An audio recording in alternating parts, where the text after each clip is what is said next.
Ya, halo Sobat Value Investor sekalian, ketemu lagi. Oke, pada pembahasan kali ini saya akan menjelaskan tentang bagaimana cara untuk menghitung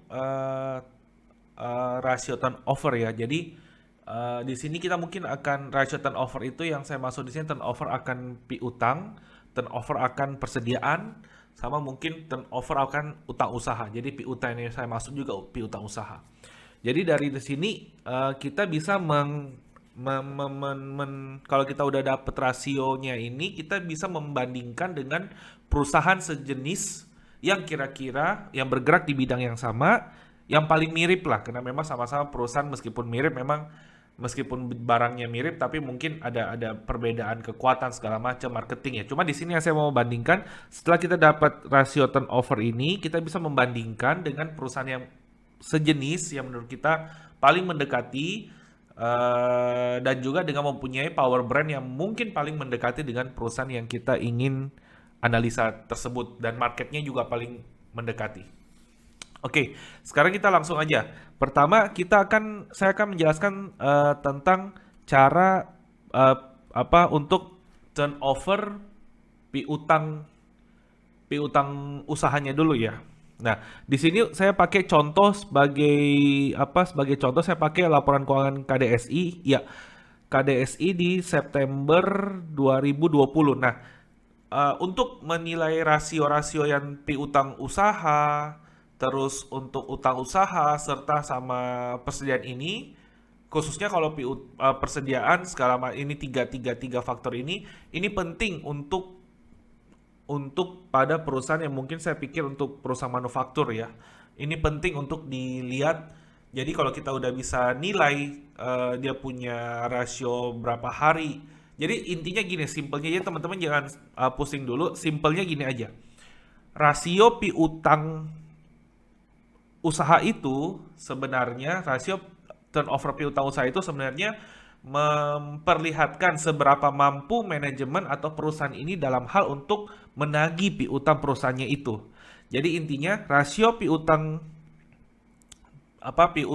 turnover piutang usahanya ini berapa hari kira-kira setelah penjualan perusahaan itu dibayarkan atau mampu menagihkan eh, piutang usahanya itu.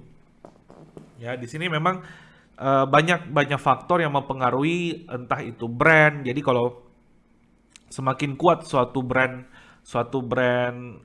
pabrik ya, produksi pabrik ini semakin kuat, otomatis bargain powernya untuk menagih piutang usahanya itu semakin cepat ya. Karena kenapa? Karena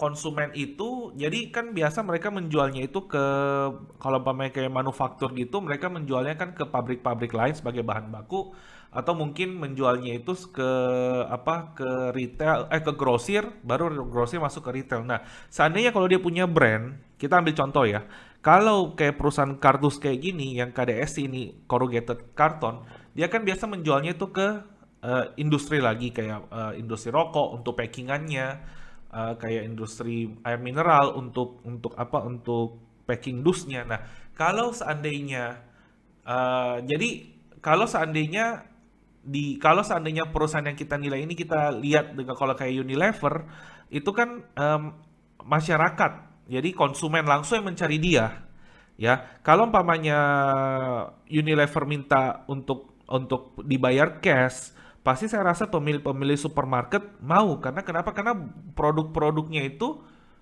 disukai sama masyarakat. Sedangkan kalau kayak corrugated gini, ini kan banyak pesaing gitu. Jadi banyak pesaing, jadi mereka mesti mikirkan cara gimana supaya bargain powernya itu dia ada.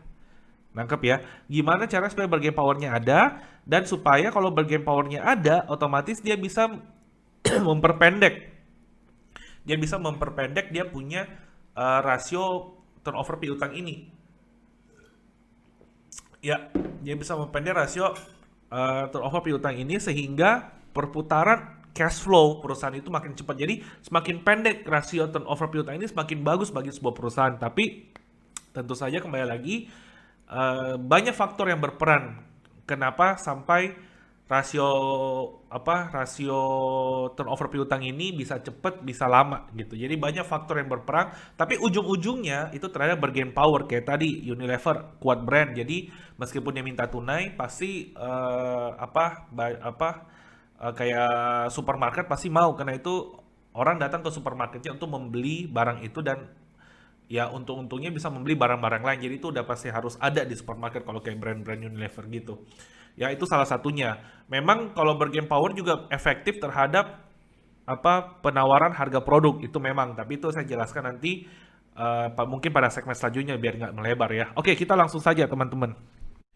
Ya, karena kita mau lihat dia rasio turnover piutang. Jadi di sini kita akan lihat piutang. Jadi di sini piutang kita ada lihat di aset neraca asetnya di 318090 ya.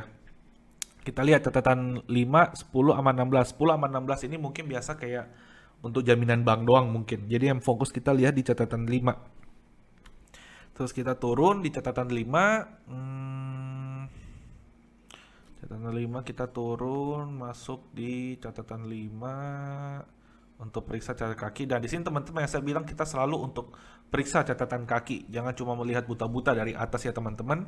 Nah di sini catatan kaki 5 dia cuma bagi di lokal ekspor pembagiannya. Terus oh iya ini ada penyisihan atas penurunan nilai. Nah jadi yang tadi saya bilang kita biasa menilai secara konservatif. Jadi kita mesti ambil yang paling besar aja jumlah, jadi 319. Jadi kalau memang secara konservatif itu jumlahnya lebih besar, kita ambil jumlah lebih besar. Tapi kalau memang lebih kecil, kita ambil yang lebih kecil. Contoh, kalau di sini kita selalu ambil yang paling besar, lebih besar. Kenapa? Karena semakin besar nanti angka 319 ini dibanding 318, semakin besar angka piutangnya, otomatis turnover piutang itu semakin bertambah.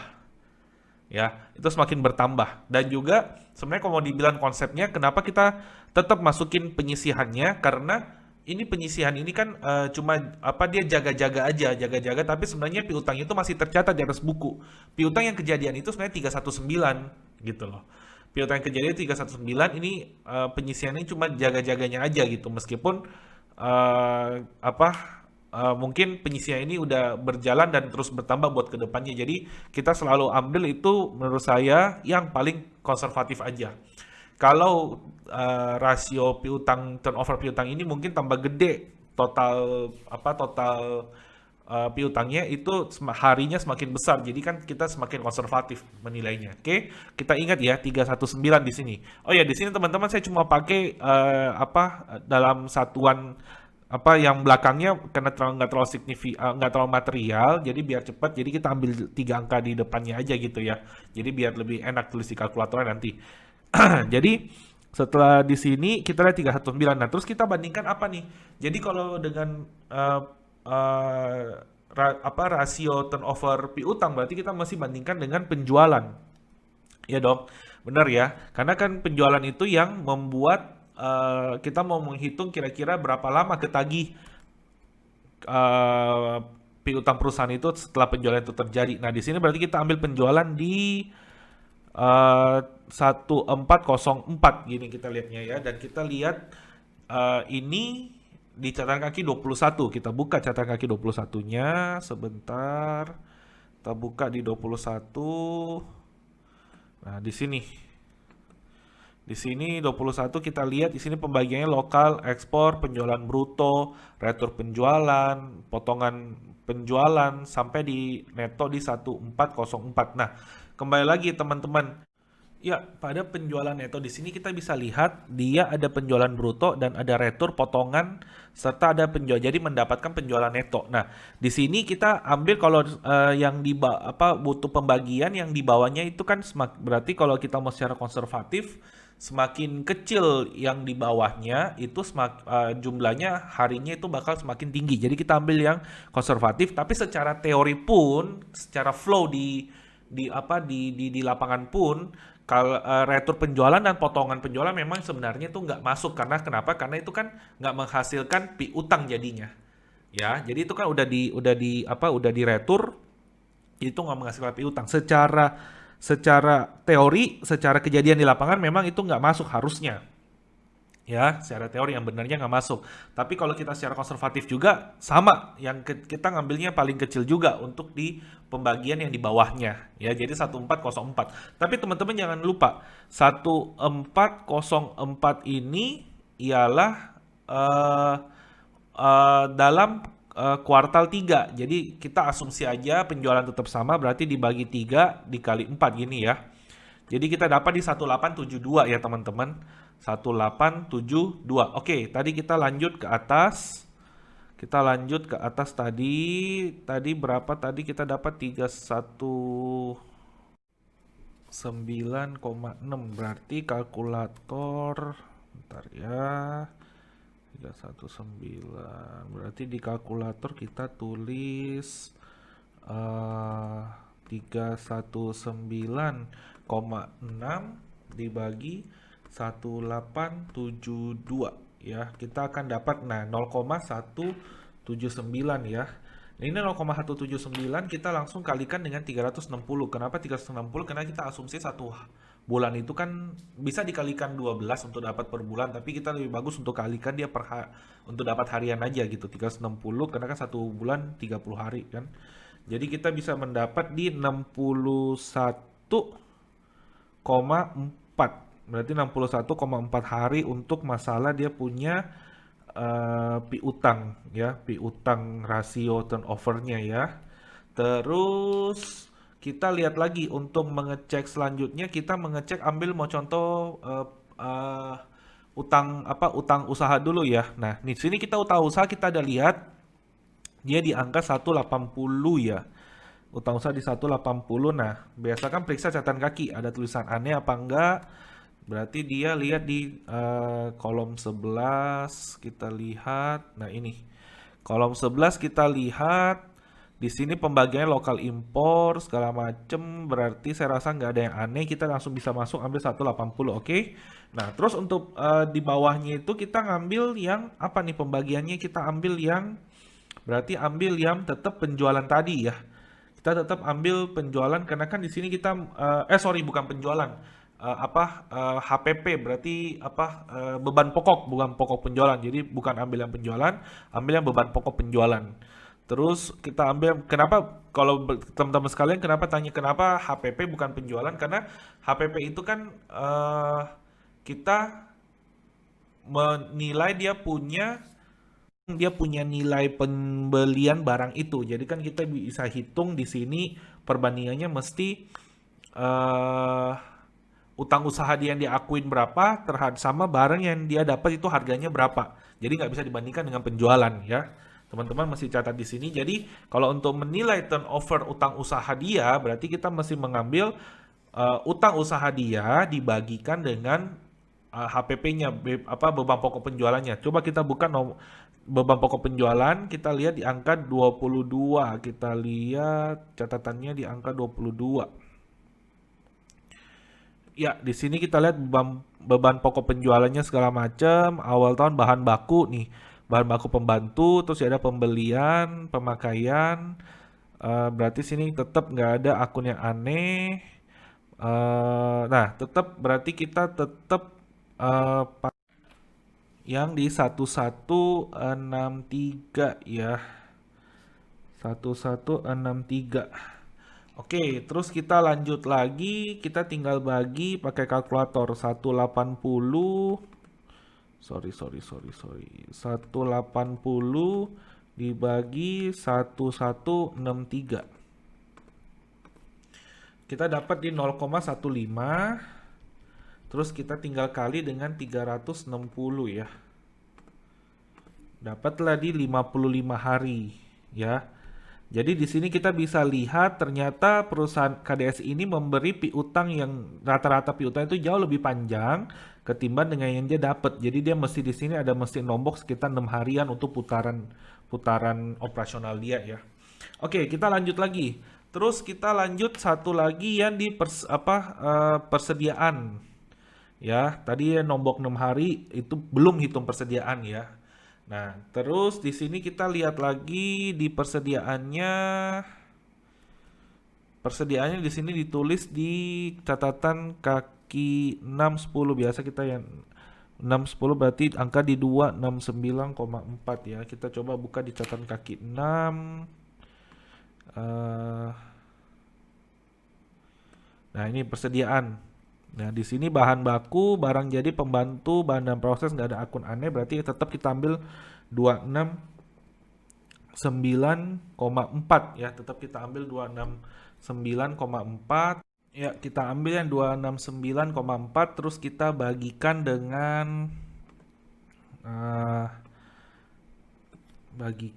penjualan, karena kan di sini kita ingin melihat meskipun ini persediaan ini dia catat sebagai at cost. At cost itu maksudnya apa ya? Maksudnya dia beli dengan harga berapa, sedangkan penjualan kan udah termasuk marginnya ya teman-teman ya. Tapi kita tetap harus menilainya itu karena kan kita ingin mencari dengan persediaan begini dia bisa tahan berapa lama sih?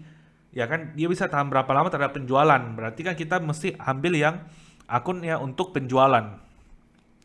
Jadi yang tadi akun yang yang penjualan tadi berarti kita ambil yang udah dikali tadi 1872 ya. 1872 ya. Jadi di sini berarti dengan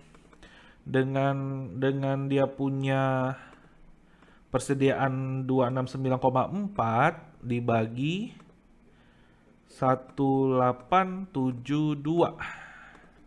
Berarti ada di 0,14 dikali 360 hari. Ya, dapatlah di 51 hari ya, 51 hari. Nah, di sini berarti persediaan dia ini dia mampu persediaan ini turnovernya ini berarti ada 50 di 51 hari sampai menjadi barang jadi yang ready dijual.